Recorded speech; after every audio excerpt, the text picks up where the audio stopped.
कभी अपने एक दाव से नीतीश कुमार ने रामविलास पासवान की राजनीति खत्म की थी और अब उसी दाव से चिराग पासवान की राजनीति को खत्म करने की रणनीति नीतीश सरकार ने बना ली है। अब वो 2020 वाली गलती नहीं दोहराना चाहते, जहां चिराग पासवान की वजह से नीतीश कुमार की पार्टी जेडीयू तीसरे नंबर की पार्टी बन गई, जिसके बाद नीतीश कुमार का राजनीति में इस वक्त ये हश्र हो गया है। आखिर नीतीश कुमार वो कौन सी दाव चल रहे हैं, हम आपको पूरी खबर विस्तार से बताते हैं। सबसे पहले ये बता दें कि रामविलास पासवान जब नीतीश कुमार के समकक्ष एक चुनौती बनकर उभरे थे, तब नीतीश कुमार ने एक दाव चला था। उस वक्त पासवान जाति को छोड़कर सभी दलित को महादलित की कैटेगरी में डाल दिया था और इसका असर वाकई में देखने को मिला था। रामविलास पासवान दलितों के नेता न बनकर सिर्फ पासवान के नेता बनकर रह गए थे। हालांकि उसके बाद जब लगातार दबाव बढ़ता गया, तब नीतीश कुमार ने पासवान को फिर से महादलित में शामिल कर दिया। एक बार फिर से अब 2023 में नीतीश कुमार ने उसी दाव से चिराग पासवान को पटकनी देने की सोच ली है। वो दाव क्या है? उस दाव का नाम है भीम दाव। 4 अप्रैल से लगातार जेडीयू के मंत्री हूं या पूर्व मंत्री हूं, वो भीम चौपाल लगा करके दलित वोटों को अपने पक्ष में करने की लगातार कोशिश कर रहे हैं। 14 अप्रैल को जब अंबेडकर जयंती मनाई जाएगी, उस दिन बड़े स्तर पर एक दलितों की रैली होगी, या फिर यूं कहें कि जो जेडीयू कोटे से मंत्री हैं और पूर्व मंत्री हैं, खुद नीतीश कुमार बड़े स्तर पर दलित वोट बैंक को अपने पाली में करने की कोशिश करेंगे ताकि चिराग पासवान को कमजोर किया जा सके। और इसके लिए बाकायदा तैयारी शुरू हो चुकी है। आपको पता ही होगा कि बिहार में 16% दलित का वोट बैंक है, जिस पर 5 से 6% वोट बैंक पर चिराग पासवान का हक है।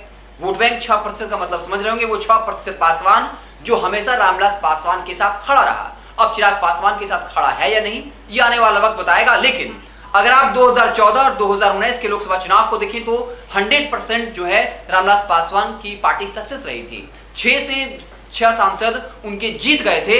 लेकिन अब नीतीश कुमार ने एक नया दाव चला है, भीम दाव, और इसके जरिए बड़े से बड़े आयोजन किए जा रहे हैं और मकसद एक है, चिराग पासवान को कमजोर करना, ताकि 2024 के लोकसभा चुनाव में या 2025 के विधानसभा चुनाव में चिराग पासवान जेडीयू को नुकसान न पहुंचा पाए।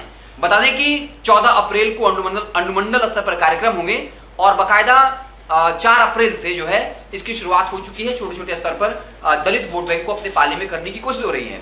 आखिर दलित वोट बैंक बिहार की सियासत में इतना महत्वपूर्ण क्यों है, तो आपको बता दें कि हर लोकसभा क्षेत्र में 40 से 50 हजार की संख्या में दलित मतदाता हैं और यही दलित मतदाता अब जो है आने वाले चुनाव में निर्णायक भूमिका निभाएंगे। क्योंकि बाकी अगर आप देखें तो तेजस्वी यादव की पार्टी जो है, आरजेडी मुख्य पार्टी है, उसके साथ कहीं न कहीं एमवाई समीकरण और प्लस कुर्मी समीकरण आ चुका है। बीजेपी जो है उसका जो पहले से वोट बैंक था और उसमें कुशवाहा अब ऐड हो चुका है। तो 2024 के लोकसभा चुनाव में दलित वोट बैंक एक बहुत बड़ी भूमिका निभाने जा रहा है और इसी दलित वोट बैंक पर नजर है नीतीश कुमार की, क्योंकि कुशवाहा अब उनसे छिटक गया है। उस कुशवाहा वोट बैंक की भरपाई वो दलित वोट बैंक के जरिए करने वाले हैं। तो जो भीम दाव है, इसके जरिए नीतीश कुमार चिराग पासवान को पटकनी देने की तैयारी कर चुके हैं। और कभी रामविलास पासवान की राजनीति को वाकई में नीतीश कुमार ने तबाह किया था इसी एक दाव से, जब दलितों को बांट दिया गया, पासवान को छोड़कर बाकी को महादलित जो कोटे में डाल दिया गया। हालांकि बाद में जब दबाव बढ़ा था, तब नीतीश कुमार ने फिर से पासवान को भी महादलित की कैटेगरी में डाल दिया था। तो कुल मिलाकर चिराग पासवान की जो मुश्किलें हैं वो कम होने का नाम नहीं ले रही। एक तरफ चाचा पशुपति पारस जो है वो हमलावर हैं, उस पार्टी के नेता है वो चिराग पासवान की कमियों को निकालकर सामने ला रहे हैं। और चिराग पासवान के साथ दिक्कत वाली बात यह है कि जो कभी उनके काफी करीबी रहे, जो चिराग पासवान के नस नस से वाकिफ हैं, वो भी अब खुलकर उन पर हमला करने लगे हैं।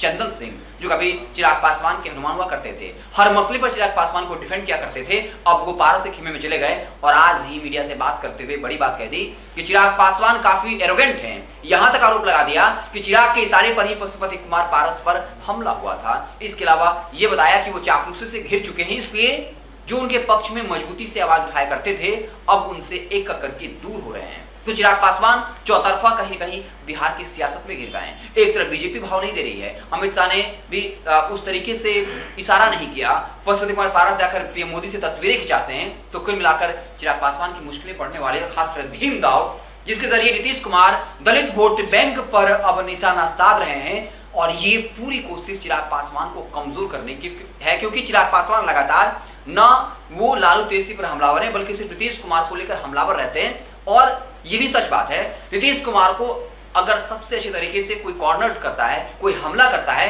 तो वो चिराग पासवान है। लेकिन अब चिराग पासवान को कमजोर करने की नीतीश सरकार ने, खास करके नीतीश कुमार ने एक नया दाव चला है। वो दाव है भीम दाव। 4 अप्रैल से छोटे से चौपाल के जरिए दलित वोट बैंक को अपने पाले में करने की कोशिश हो रही है। तमाम जो जेडी में दलित के बड़े चेहरे हैं, चाहे वो अशोक चौधरी हो या और कोई नेता हो, हर किसी को इस काम में लगा दिया गया है। और 14 अप्रैल को इसकी परिणति होने वाली है, जब बड़े स्तर पर, अनुमंडल स्तर पर जो है भीम चौपाल लगेगा और ये बताने की कोशिश की जाएगी कि नीतीश कुमार ही दलितों के मसीहा हैं, उनके उद्धारक हैं।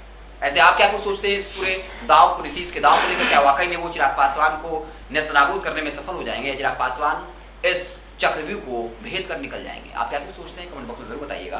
फेसबुक पर मैं देख रहे हमारे पेज को लाइक कर लीजिए, यूट्यूब पर चैनल को सब्सक्राइब कर लीजिए, ताकि बिहार की जुड़ी से तमाम जो सियासत की खबरें हैं उससे हम आपको लगातार इत्तला करते रहें। बहुत बहुत धन्यवाद। अगर ये वीडियो पसंद आई और वह बिहार के राजनीति और बिहारियत से सरोकार रखेनी तो सब्सक्राइब बटन दबा के चैनल के सब्सक्राइब कर ली।